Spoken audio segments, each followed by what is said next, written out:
This week's theories are all about how we consider information that we receive. And we're going to talk about several concepts and theories that are really concerned with some of the cognitive efforts we exert when we're processing information. And we're going to start with these two, the confirmation bias, and then separately, cognitive dissonance theory. But these two often will go hand in hand. So let me start with the objectives. I want to define what each of those is individually, but we will also discuss some of the concepts that help them be interrelated and also are distinct. You'll be able to name the seminal scholars, the theory architects who helped develop these theories, and describe the main hypotheses of each. Finally, you'll be able to identify potential applications of these theories and apply them to suggest marketing approaches for the food domain. And this is what you'll do in your discussion post, and it ties into the assigned article I asked you to read. So let's start with just some definitions to understand these terms. So the first is confirmation bias. And this is our innate desire to seek information that emphasizes or confirms pre-existing beliefs. Now, cognitive dissonance is this distressing, awkward mental state that happens when we have inconsistency between two beliefs or between a belief and an action. And we're going to spend more time on each of these, but confirmation bias is this constant process to limit cognitive dissonance because this is uncomfortable. So we're constantly in this state seeking information so we can avoid this one. But this shapes the way we think and our attitude toward different topics.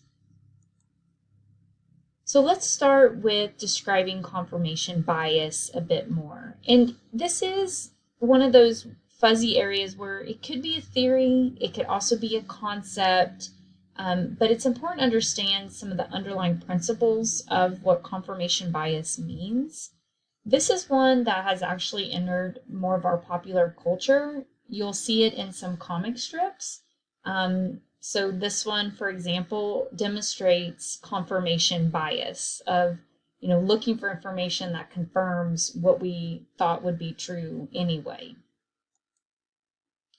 So confirmation bias is this tendency we all have to seek out information that confirms our beliefs rather than seeking information that would challenge or contradict it. This is a biased approach to decision making, and it's largely unintentional. We just are naturally drawn to seeking information that confirms our beliefs. And it often results in ignoring inconsistent, so that could be opposite or negative information. So you can imagine that if someone grew up with strong beliefs or attitudes, or had a perceived knowledge about a topic, they're less likely to want to find information that would challenge that. And when they do, we go through a process, and we'll be able to talk about that in this lecture. So existing beliefs can include our expectations of what would happen in a given situation and predictions about a particular outcome. So, it's tied a little bit to the idea of framing, in that if we've seen a situation in one case, we hope that relying upon our frame, we would expect the same in the next.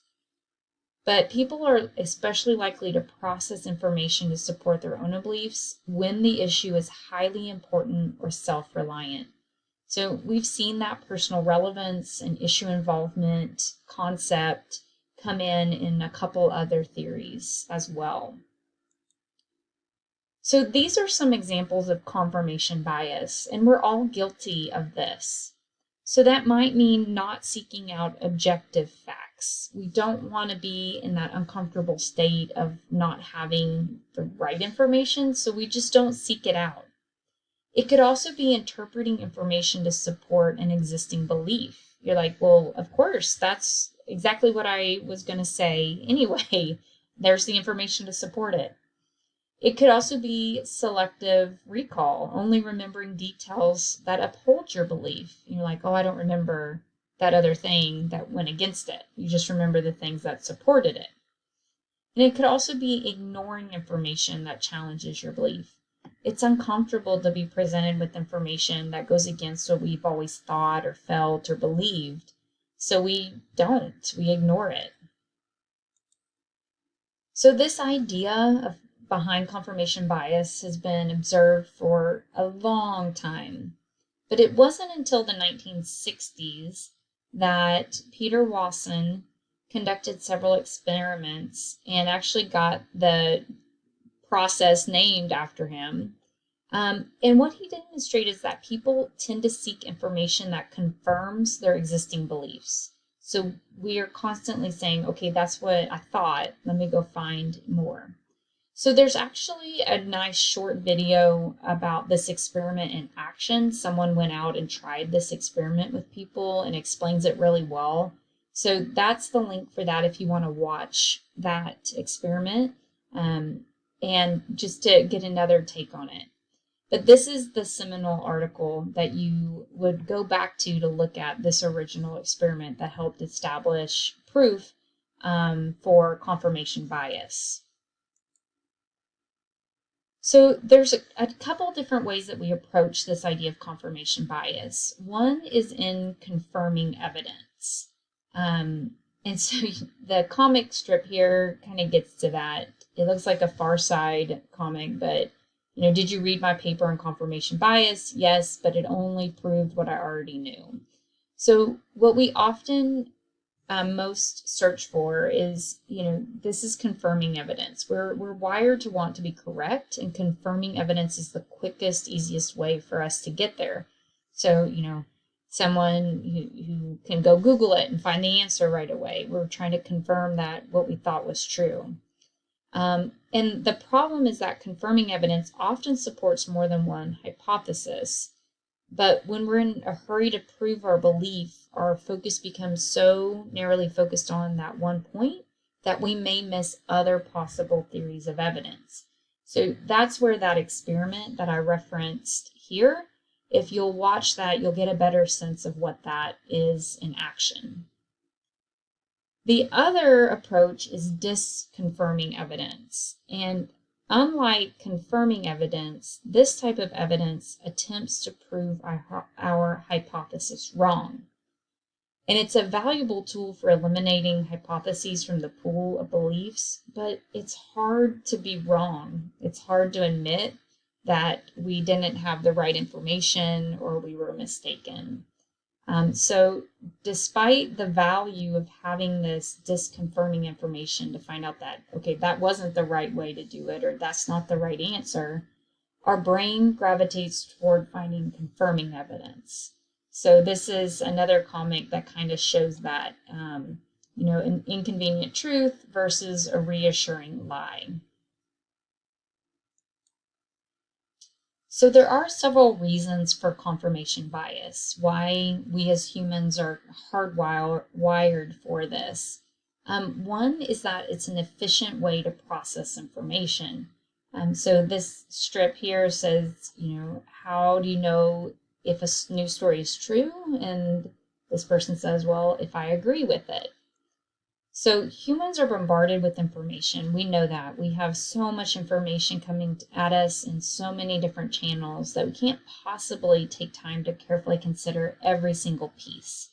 And so we need to develop peripheral cues or ways to process that information quickly to protect ourselves from harm. So to feel like we have the best information and we're making informed decisions based on it.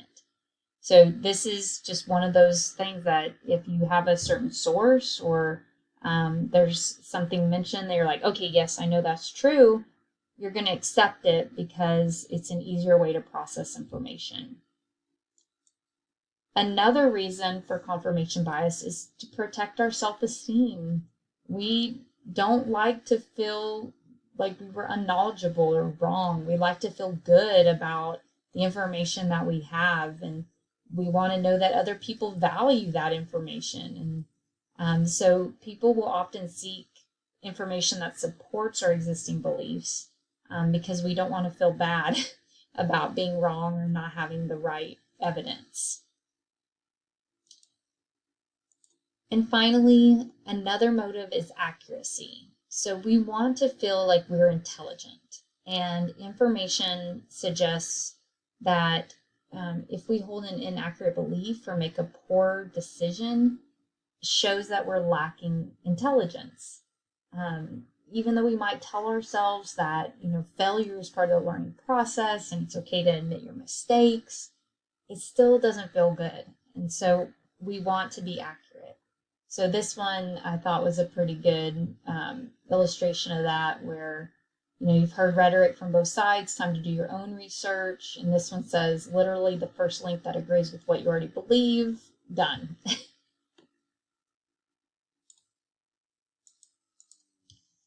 So there are a couple common types of confirmation bias.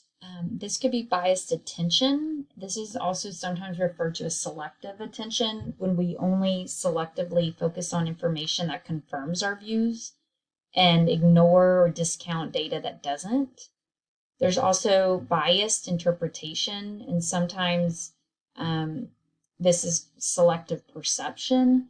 When we consciously interpret information in a way that confirms our belief, like we pay attention to the pieces and interpret it in a way that it confirms what we've already thought was true.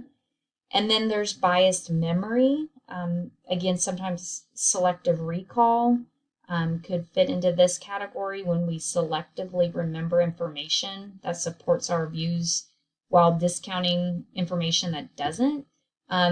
A lot of sitcoms will play on this idea when there's a fight between a married couple, and they remember certain things people said or did and forget other details. So we all have this tendency to lean toward confirmation bias for reasons I've already stated. And so there's possible signs that you or somebody that you're working with has confirmation bias, and maybe more importantly for us as communicators, that our audience might be fall suspect to this. So the possible signs are only seeking out information that confirms your beliefs and ignoring that it doesn't. This is very dangerous with social media and the role of algorithms to continue to show us information that we've already liked or interacted with. It could also be looking for evidence that confirms what you already think is true rather than considering all the evidence available. It could be relying on personal biases or stereotypes when we're assessing information. It could be selectively remembering information that supports your views and then forgetting all that other stuff that doesn't. And it could be having a strong emotional reaction to information that confirms your beliefs and then maybe being relatively unaffected or just meh about information that doesn't support you. So you can probably think of times that you or people you know have exhibited some of these traits. And again, we're all fall victim to confirmation bias at times. And in the next video, I'm going to talk about the next theory, the cognitive dissonance theory, that helps us when we are presented with information that doesn't support us, or that brought up new information we hadn't expected.